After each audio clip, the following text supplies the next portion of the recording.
Եվ այսպես ինքնիշխանությունը ըստ Եվրոմիության մեր գործընկերների Հայաստանը Ռուսաստանի հետ պետք է ունենա միայն թշնամական հարաբերություններ։ Հարգելի հեռուստադիտողներ, երևի բացառությամբ 3 նոր նորքի թաղապետարանում տեղի ունեցած այդ վայրագությունից ամենակննարկվող թեմաներից մեկը Հայաստանի ներքաղաքական անցուդարձում, լրահոսում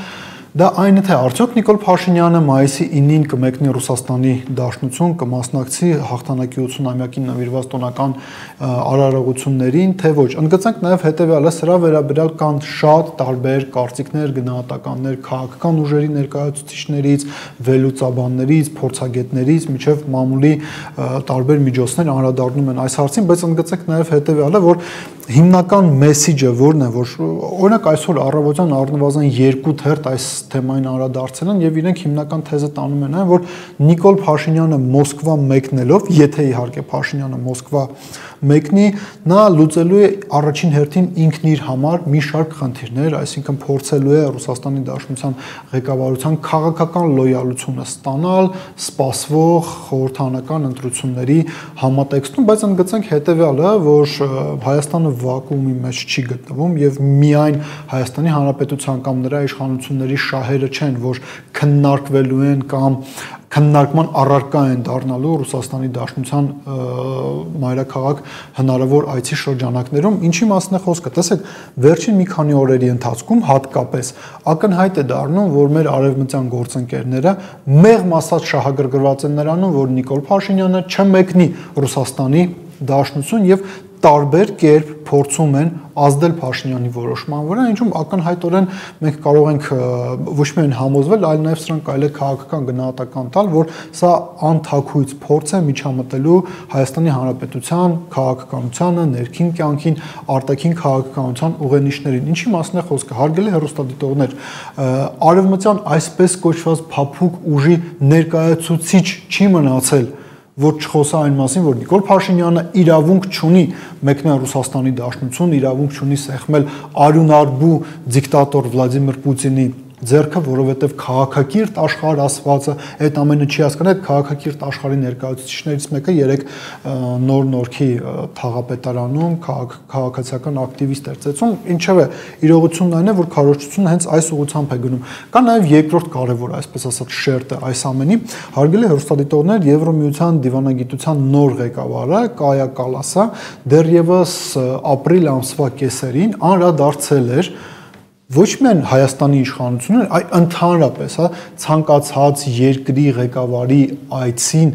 Ռուսաստանի Դաշնություն, Մոսկվա, մայիսի 9-ին ընդառաջ եւ նշել էր հետեւյալը, որ ցանկացած պետություն, ով Եվրոմիության անդամակցության տեխնացուի կարգավիճակ ունի, եթե իրենց ղեկավարությունը հայտնվի Մոսկվայում մայիսի 9-ին, ապա Եվրոմիությունը սրան շատ լուրջ է վերաբերվելու։ Իհարկե, Հայաստանի Հանրապետությունը Եվրոմիության անդամ դառնալու տեխնացու չէ, բայց մենք առնվազն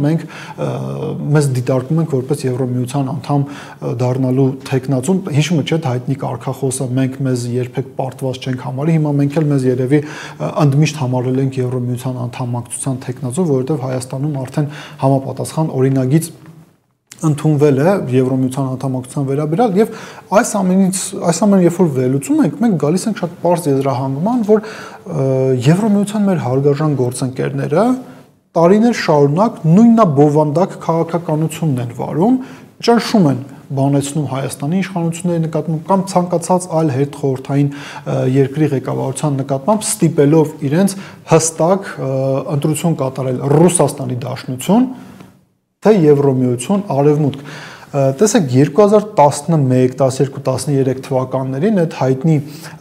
ասոցիացիոն համաձայնագրի վերաբերյալ բանակցությունների շրջանակներում Եվրոմիության մի հանձնակատար կար, ընդլայնման հարցերով զբաղվող Շտեֆան Ֆյուլե, հայկական իշխանական մամուլի ամենասիրելի կերպարներից մեկն էր 2010, 11, 12, 13 թվականներին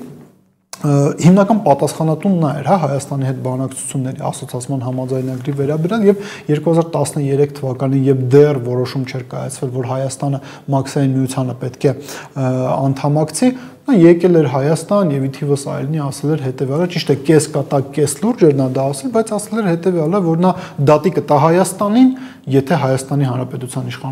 իշխանությունները չստորագրեն ասոցիացման մասին պայմանագիրը։ Հիմա տեսեք, մենք խոսում ենք իրադարձությունների մասին, որոնք եղել են ավելի քան 10 տարի առաջ, բայց 10 տարի անցել Եվրոմիության մեր հարգարժան գործընկերների վարվելակերպը, մեթոդները չեն փոխվել։ Նույնը նաև Կայա Կալասի հայտարարությունն է։ Փաստացի նա ասում է, պահանջում է նաև Հայաստանի Հանրապետության իշխանություններից, որ Հայաստանի Հանրապետության իշխանությունները վերանայեն իրենց արտաքին քաղաքականությունը կամ հարմարացնեն արտաքին քաղաքականության վեկտորը Եվրոմիության շահերին։ Հարգելի հեռուստադիտողներ, երբ որ 2018 թվականին Հայաստանում տեղի էին ունենում հայտնի իրադարձությունները, որոնց արդյունքում Նիկոլ Փաշինյանը ստացավ սկուտեղի վրա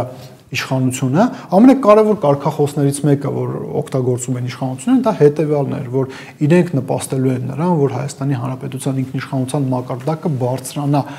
Նիկոլ Փաշինյանական Հայաստանի ինքնիշխանության մակարդակը այսպիսին է, որ փաստորեն իր փոխարեն նաև փորձում են որոշել, արդյոք նա իրավունք ունի մասնակցել մայիսի 9-ին